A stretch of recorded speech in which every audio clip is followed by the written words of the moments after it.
బాల్కంపేట ఎల్లమ్మ కళ్యాణానికి పటిష్టమైన ఏర్పాట్లు చేయిస్తున్నామని మంత్రి తలసాని శ్రీనివాస్ యాదవ్ అన్నారు. కళ్యాణ ఏర్పాట్లపై అధికారులతో మంత్రి సమీక్ష నిర్వహించారు. ఈ సందర్భంగా మంత్రి మాట్లాడుతూ 19న ఎదుర్కోళ్లు, 20న కళ్యాణం, 21న రథోత్సవం జరుగుతాయన్నారు. అమ్మవారి కళ్యాణానికి లక్షలాది మంది భక్తులు రానున్నారని, భక్తులు ఎలాంటి ఇబ్బందులకు గురి కాకుండా అన్ని జాగ్రత్తలు తీసుకుంటామని వెల్లడించారు. తెలంగాణ రాష్ట్రం ఏర్పడిన తర్వాత ముఖ్యమంత్రి కేసీఆర్ ఆదేశాల మేరకు ప్రతి సంవత్సరం అమ్మవారి కళ్యాణం ఘనంగా నిర్వహిస్తున్నామని అన్నారు. బాల్కంపేట ఎల్లమ్మ దేవాలయం, ఎల్లమ్మ పోచమ్మ దేవస్థానం మీకు అందరూ తెలుసు. బాల్కంపేట ఎల్లమ్మ కళ్యాణం అంటే చాలా అంగరంగ వైభవంగా నిర్వహించాలనేటువంటి ఉద్దేశంతోనే అన్ని ఏర్పాట్లు మరి బ్రహ్మాండంగా ఏర్పాటు చేయడం. 19వ తారీఖున వచ్చే నెల జూన్ 19వ తారీఖున ఎదుర్కోలు ఉంటుంది. అమ్మవారి కళ్యాణం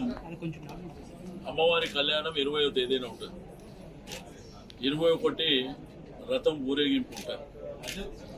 అయితే వచ్చే భక్తులకు ఎటువంటి ఇబ్బందులు లేకుండా అన్ని ప్రికాషన్స్ తీసుకోవాలనేటువంటి ఉద్దేశంతో ఇక్కడ అందరు అధికారులు కానివ్వండి, అదేవిధంగా ట్రస్టీ చైర్మన్ గారు, మెంబర్స్ కానివ్వండి, కొన్ని లక్షలాది మందికి అన్నదానం చేసేటువంటి దాతలు కానివ్వండి, అందరి సహకారం తీసుకొని బ్రహ్మాండంగా ఏర్పాటు చేయడం జరుగుతుంది.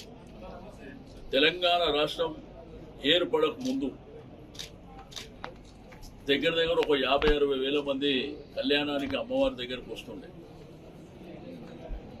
బట్ తెలంగాణ రాష్ట్రం సిద్ధించిన తర్వాత గౌరవ ముఖ్యమంత్రి గారు వారి యొక్క ప్రత్యేకమైనటువంటి ఆదేశాల మేరకు అన్ని ఏర్పాట్లు బ్రహ్మాండంగా జరుగుతున్నటువంటి ధర్మిల పోయిన సంవత్సరం 8 లక్షల మంది భక్తులు దర్శనం చేసుకోవడం జరిగింది.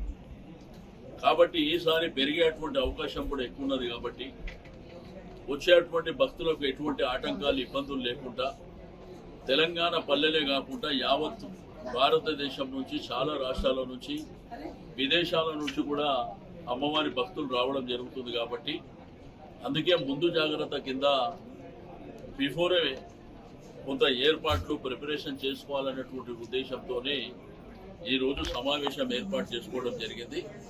కాబట్టి వచ్చే భక్తులకు ఎటువంటి ఆటంకాలు, ఇబ్బందులు లేకుండా అన్ని ఏర్పాట్లు మరి ప్రభుత్వం ఘనంగా నిర్వహిస్తుందని చెప్పి నేను ఈ సందర్భంగా తెలియజేస్తా ఉన్నాను.